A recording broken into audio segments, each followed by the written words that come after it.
এবারে থাকছে সারা দেশে ঘটে যাওয়া নানা ঘটনা নিয়ে টুকরো খবর, জানাচ্ছেন মাসুম আলিসা। পরিবেশ অধিদপ্তরের ছাড়পত্র এবং বিএসটিআই এর অনুমোদন না থাকায় ঢাকার ধামরাইয়ে শোভা ব্যাটারি ফ্যাক্টরিকে ১ লাখ টাকা জরিমানা করেছে উপজেলা প্রশাসন। হাওয়া মেশিন দিয়ে অবৈধভাবে গ্যাস টানার মিথ্যা অপবাদের প্রতিবাদে এবং গ্যাস সরবরাহ বৃদ্ধির দাবিতে ঢাকা আরিচা মহাসড়কে মানববন্ধন ও বিক্ষোভ করেছেন প্রতীক সিরামিক্স লিমিটেডের শ্রমিকরা। বরিশাল স্বাস্থ্য বিভাগের পরিচালক ডাক্তার এস.এম. মনিরুজ্জামান শাহিনকে ফ্যাসিবাদের দোসর আখ্যা দিয়ে অপপ্রচার, উদ্দেশ্য প্রণোদিতভাবে মব সৃষ্টির অপচেষ্টার প্রতিবাদে বরিশাল নগরীর টাউন হলে মানববন্ধন করেছেন বিভিন্ন শ্রেণী পেশার মানুষ।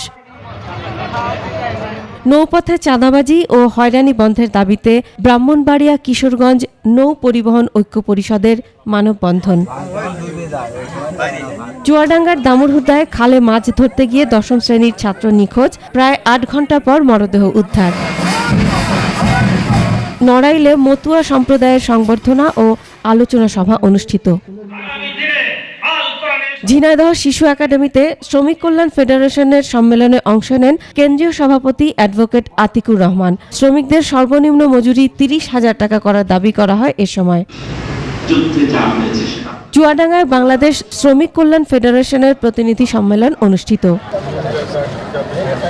বাগেরহাটে সপ্তাহব্যাপী বৃক্ষ মেলা শুরু হয়েছে।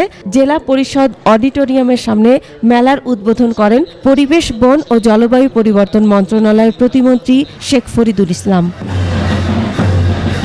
Masum আলিসা, desk report, ২১ television.